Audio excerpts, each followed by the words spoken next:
One last question, doesn't Stephen. Make any sense. One last question. The president was very quick to say that the recipient of the Nobel Peace Prize, opposition leader Machado in Venezuela, doesn't have the support in Venezuela to become the next president or the interim leader. And I wonder where he got that from, given that basically her cutout, Gonzalez, won the election last year, 2 years ago, overwhelmingly. 70% of the vote or something like that. Why does the president think that Machado should not be the next leader? Why does he think she's weak?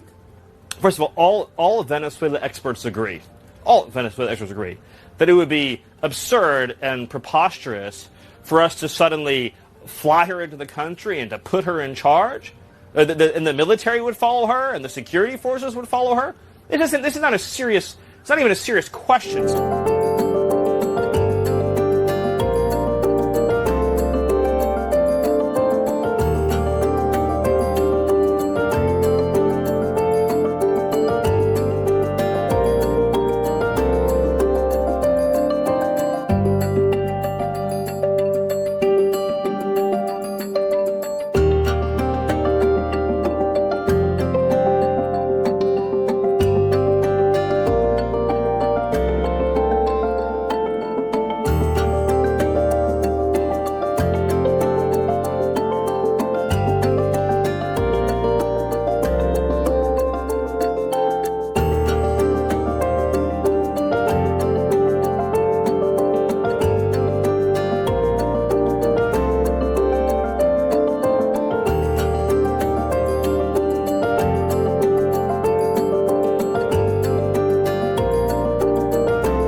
So should there be an election?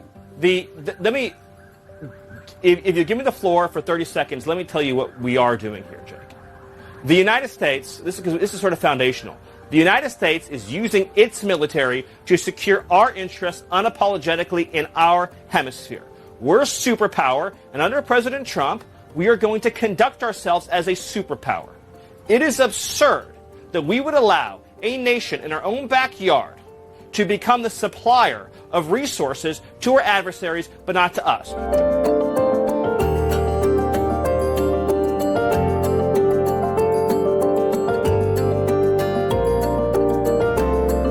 But the priority right now, as the president has made clear, is a judicious, thoughtful, careful transition process to secure a great future for Venezuela and to secure a great future for America. All right. And let's just take a moment and just acknowledge, Jake, that what we've witnessed under President Trump's leadership this last week is one of the greatest foreign policy and military victories this country has ever had. Stephan Miller, thank you so much. Appreciate your time. Thank you.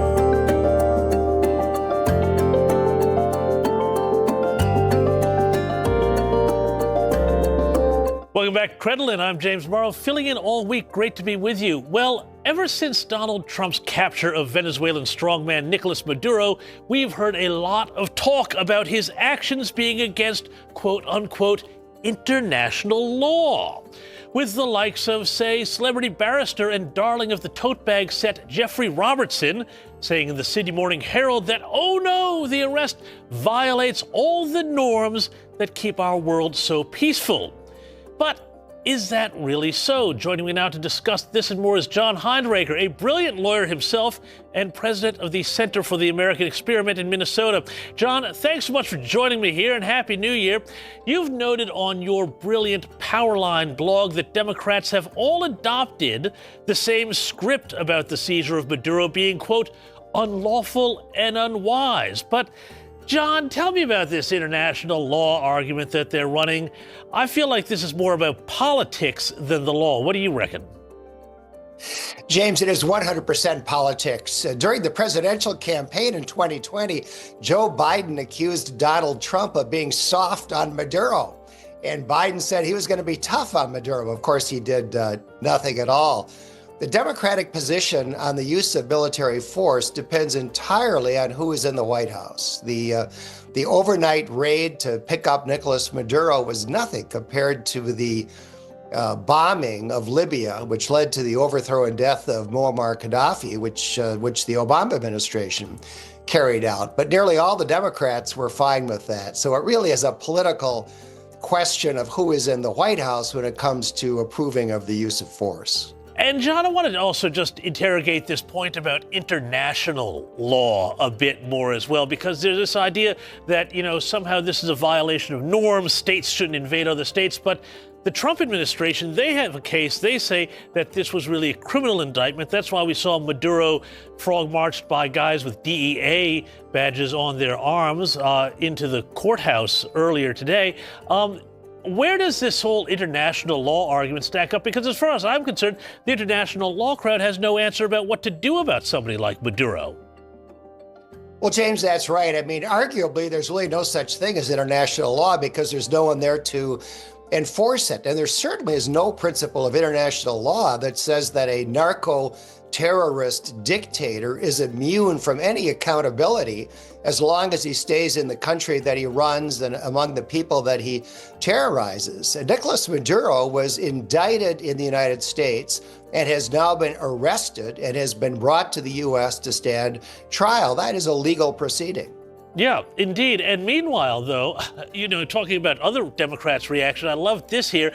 Kamala Harris, who could very well have been the president of the United States right now, and presumably would have left Maduro in power, has posted on X, writing that the president is putting troops at risk, spending billions, destabilizing a region, and offering no legal authority, no exit plan, and no benefit at home. But I thought this was particularly hypocritical here, John, because as you alluded to before, the Biden administration, and with Kamala Harris as vice president, approved a $25 million bounty for Maduro's arrest just days before they left office.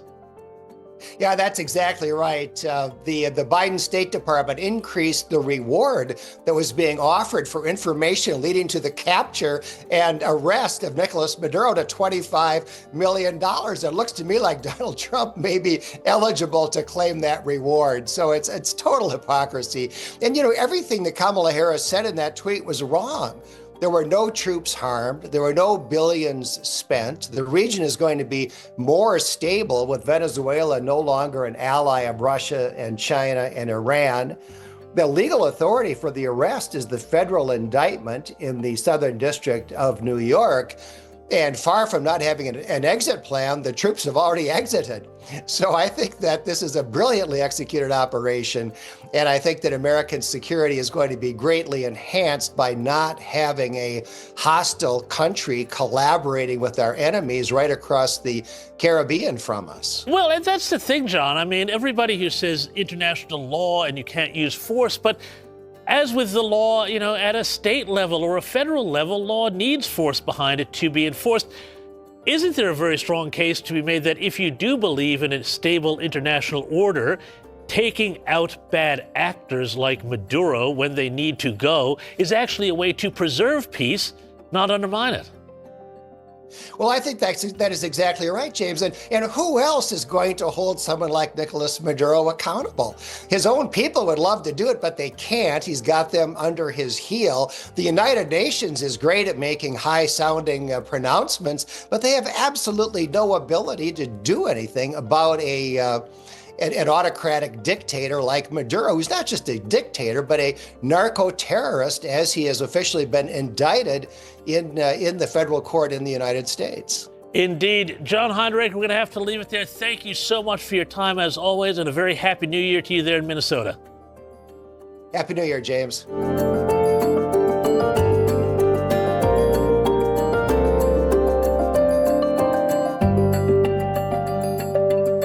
Delcy Rodriguez has been formally sworn in as Venezuela's interim president. She was sworn in by the head of the National Assembly legislature, who is also her brother. 283 lawmakers who were elected in May last year were also sworn in.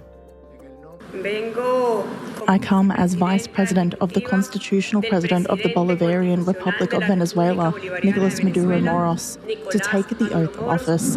I come with pain for the suffering that has been caused to the Venezuelan people after an illegitimate military aggression against our homeland. I come with pain for the kidnapping of two heroes who are being held hostage in the United States of America. She is the Trump administration's favoured option to lead the country. The US president was firm with who is in charge. Don't ask me who's in charge because I'll give you an answer and it'll be very controversial. What does that mean? It means we're in charge. Have you spoken with her? We're in charge. Have you spoken with her? No, I haven't, but other people have. Do you want to? Yeah, at the right time I will. Did Nicholas give Delcy Rodriguez any guarantees in exchange for cooperating with your administration? No, but she's cooperating. Joining us live now is former Navy SEAL and FBI Special Agent Jonathan Gilliam. Jonathan, thank you very much for joining us. As we just heard there, the mixed reactions, Donald Trump saying that he is in charge, and we certainly heard the Secretary of War come out earlier saying the only path to peace is through strength, and Donald Trump has unleashed a new golden age for America. What's the latest from where you are? Well, this is one thing that from listening to that, it's very important when you hear the description of Maduro and his wife, and especially Maduro, what he says when he was in the courtroom, and then listening to what the vice president, who's now being sworn in, and then listening to President Trump.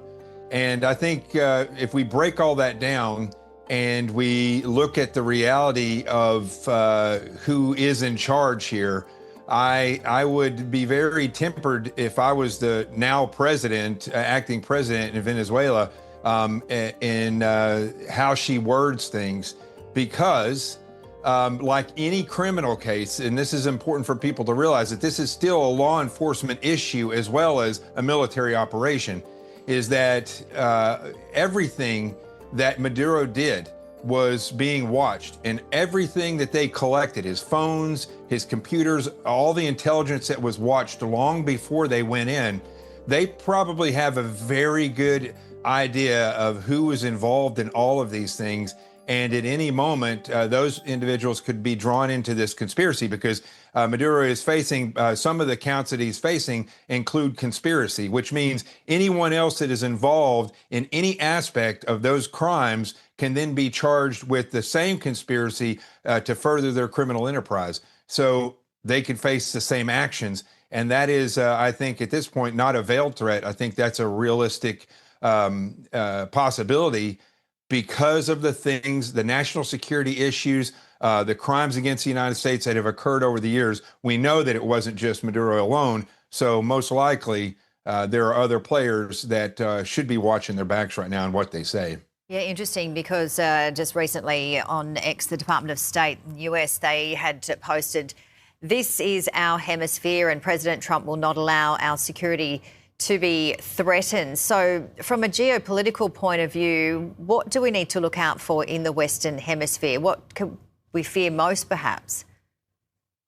Well, it's very interesting here in the United States, because we're so connected to all of these different nations below our border that I would say, by and large, and I've been to many of these, I would say I've been to almost all of them, but with the exception maybe two over the past 20 years. And over the past 3 years, I've been to quite a few of these, and the destruction is unbelievable. It is so dangerous to a point where you can't even wear a watch when you go outside in many of these places, because you'll get robbed. And if you fight back, or even if you don't fight back, you may get killed.